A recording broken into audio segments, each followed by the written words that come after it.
Yo, what's up guys? We're back at it again for another video. This time it's going to be a little different than normal. We're actually going to be doing a Hunter chapter review. I'll go ahead and apologize now. Odds are you're going to hear some kind of background noise. For me, I'm getting this chapter out for 4/11 very late because it's the 4th of July. So, happy 4th to, all the American viewers out there. Everybody celebrating and, happy birthday to America. This is the 250th birthday for America. So that's pretty awesome. But you're probably going to hear a bit of background noise, so I do apologize for that. But to go ahead and get into the chapter, it's going to be Hunter chapter 411. The interesting thing to go ahead and state is that it seems that the cover that he decided to draw for this chapter is Prince Rydnik holding the head that we've seen kind of like in his back room that he has that's full of like, I think it's like black market goods where we've seen lots of the Kurta eyes and we've seen what we thought was a head probably from one of the Kurta clan members, which actually looks a lot like Kurapika's best friend, which I think his name was Pyro or something like that. But that's actually what it looks like he's holding, and that really does look like that kid's head. So odds are Rydnik does actually have the head of Kurapika's friend, and when he finds that out, it's going to be absolutely crazy. But with that being said, let's get into it. Chapter 411, titled Announcement. I went ahead and just got everything ahead of time because I'll be honest, if you know, you know. Hunter is a very exposition-heavy manga. There is a whole lot of dialogue. Like, it's just a lot to read through. Most of the time. There are chapters that are less dialogue-heavy, but even the fights typically have narration going on that essentially gives you information as to how abilities are working or how they're reacting with one another. And so there's even a lot of dialogue there. But the chapter starts with Hockenberg actually in the body of Benjamin's head guard, Balsamico, and he's giving intel to Benjamin. And what he's telling them is about how Prince Hockenberg's funeral procession that's going to be going on later. None of the princes are going to have to show up to it just because of the whole war going on right now, the secession war. With that going on between the princes, none of them are actually going to be showing up to it, so it kind of separates them all and keeps them all separated from each other, which is very good because honestly, rounding up all the princes in one place is going to be the easiest way for one person to kind of take them all out to try to win. But with that being said, we leave him pretty quickly and we just move over to another group. We're not with this group for long either. Actually, it's really just one set of panels. And we go to meet with Melody, Kacho, and Kaiser. And all we really get in terms of dialogue from them is that we're kind of wondering, is Kacho the reason that Fugetsu's curse is weakening her? And we're not sure, but Melody makes a point to say not to think like that. And, essentially, hopefully that's not the case. From there, we actually we end up meeting the assassin who's after Wobble. We find out that it looks to be a man, and I'm not super familiar with all the characters in this arc. Forgive me, guys. The Secession War has so many characters introduced in it. It is absolutely wild. So I don't know who this character is. I feel like we have seen them before, though. It looks to be a guy. They take off this like face makeup they already had on, and then they almost looked very plain, and it seems like that they took their hair off potentially too, or maybe they just put a wig on. Either way, they're now dressed like a woman and like a maid, and we actually follow this individual to Kurapika's next nin class. On the way there, she's actually talking to another maid, and essentially what we get is that she is the assassin going after Prince Wobble, and that it's going to take about a week or more for her to actually be able to use her ability, provided she can't get close enough to the prince or get whatever she needs to enact her nin ability, which seems to be she needs to interact with the person directly or items or things around that unit, and then it'll let them kind of just be able to kill them by proxy. Once we actually get to the class, it's pretty quick into the exposition, a whole lot going on, and a lot of characters, honestly, that are, some of them we've had named before, most of them, some of them are new characters to the classes, and I don't know if they're actually new characters to the story for us. But Kurapika goes ahead and starts by saying that he has increased the class size, and he's going to split it into two separate groups, an intro group, and then a beginner group. The intro group for teaching Nin is going to actually teach them how to use the very beginning of Nin in of itself within about 2 weeks. He then promises, which is kind of crazy, honestly. If you know, the average individual, it's very tough to grasp Nin, but this isn't the normal individual. These people are all kind of involved in this whole secession war, this contest, and all of this, I'm sure, is somehow, and honestly, some of them seem to get their Nin awakened by being around their princes and their spirit beast. Or their Nin beast, rather. So, with that being said, that's not too crazy of something for Kurapika to say. But the crazier thing is that he mentions for the beginner class, he's going to teach them one of the 4 exercises for Nin per week. Now, the 4 exercises, if I'm correct, are Ten, Rin, Zetsu, and Hatsu. And to be able to learn one of those a week is absolutely crazy work, guys. That's going to have a full Nin user set in a month and a half. If they have no idea how to use Nin, they start the class, they finish intro in 2 weeks, they can use Nin. And then they begin as Nin beginners. And within 4 weeks, they're able to use all the basic exercises. So at a month and a half, anybody who joins this class is not going to be complete cannon fodder to the Secession War. And one of the guards here actually notes that himself. Kurapika then leads on to explain as to how Nin... we get more exposition from the guards, actually, in between this. Kind of them thinking about how this is going to... how things like this are going to affect the contest, and why this is important, how guard structure is going to change based on more available spots in the classes, and therefore, if they're going to take advantage of it or not, because Nin is going to be more important if other kings, princes rather, send their guards down here, right? And then they get the advantage by having more Nin users, that's going to be a problem. So it's going to spread people a lot thinner, especially the guards of the higher princes, the later born ones, the younger princes, they have less guards, so they're not going to be able to spread out as many people in order to do these things and learn Nin to protect them.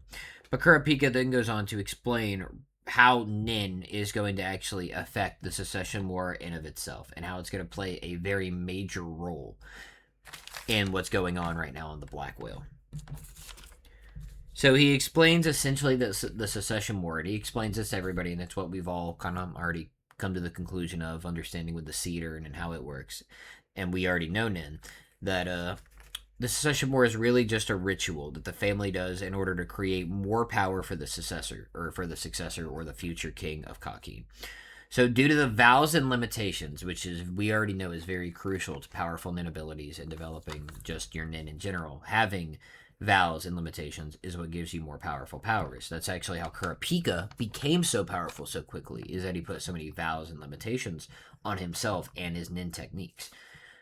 So, and the reason that they do this too is it multiplies the Nin power when you do this, or the amount of, essentially the power of the Nin, or what's the ability, the Hatsu, whatever you're getting from it, it's actually being multiplied exponentially if you have more vows and limitations and these restrictions in place. Now, this ritual pretty much just allows for the king he kind of explains, I guess, rather, that the reason that this goes on is that this is needed so that way that the king is able to have enough Nin to power a Nin beast powerful enough to lead Kakin. Now, after stating that, so him kind of figuring out for himself, he doesn't state that, I guess, to everybody. He's more thinking that in his head, realizing kind of the situation as to how that works and why it's going on. But he also explains that there's 4 stages to the Secession War, and it follows a pretty simple guideline for how these things work in other Nin rituals. You begin by praying for national prosperity, and you place a vow. That's what we talked about with the vows and limitations. You then sacrifice the lives of kin as a testament to their commitment. That's going to be everybody in the family duking it out, sacrificing one another, killing one another for this contest. After, we're going to gather their bodies of the princes who all got sacrificed, and we're going to form what is called a sacred energy convergence. I don't remember ever hearing about one of those in the story, but I wouldn't be shocked if Kurapika clearly knows way more about Nin than we do. We have seen, however, where that's going to happen already. King Huegoro actually showed us. He was down there in that room, I think, at one point, talking to us, or just talking to somebody, so we got exposition on it. And we saw enough coffins that would cover enough for all of the princes. Actually, all of the princes. I believe it was 14 coffins. So the theory was either, from a lot of people, was either that it's going to be the 13 princes and the king himself are going to die and all put their power to the new king. Or potentially, Huegoro was going to try to kill all the princes and then get more power for himself. Either way, we know that that is exactly what they're doing. And the 4th part is that with this massive power, they then they administer the affairs of state, which really just means that they end the secession contest, they name the new king, and once they're crowned, they gain the power and all the Nin from this sacred ritual. After this, he then goes on to tell us about how it's going to take 2 months for the Black Whale to make it to the new continent, and that 12 days have already passed. That leaves us literally a month and a half left. And if you remember what I said earlier already, that's all we have, guys, is a month and a half left. It's already been 12 days, so that's roughly all we got. And that's how long a month and a half is how long it takes for the nin class to generate nin users. So realistically, anybody who makes it into this class within the next 2 days, roughly, starts attending these classes can become a full-fledged nin user by the time they make it to the new continent. This is big for any prince, because that's when the Secession War essentially has to be crowned. So by the end of the contest, anybody left who has been in these classes is going to be competing. They're not going to be cannon fodder. They're going to be very useful nin users with power behind them to be able to help kind of turn the tides for whoever they kind of, I guess, whoever they are kind of loyal to. They're going to actually be able to play more of a pivotal role. So I think it's kind of cool that those line up pretty well exactly. That's actually why I guess Kurapika planned and made these decisions. I'm going to be able to teach you guys, Nin this quick, and then after that, I'm going to teach you all the exercises in a week each. It lines up perfectly with being able to that month and a half that they've got left. Now, because the successor has to be selected within a month and a half, like there is no question. He states this because of the limitations itself on the ritual, that they don't have any extra time. Once they have made it to the new continent, that is the end of the time limit for the ritual, and there has to be a set time limit, because if there wasn't, there wouldn't be it would essentially lose. There wouldn't be as many restrictions and limitations, which would weaken the power from this ritual. So Kurapika drops a massive bomb on everybody, essentially just stating that if no one lives, so none of the princes, so nobody in the Huigoro family lives to inherit this power from this ritual, that the entire Huigoro, I guess they say that the Huigoro family will lose power and fall from power.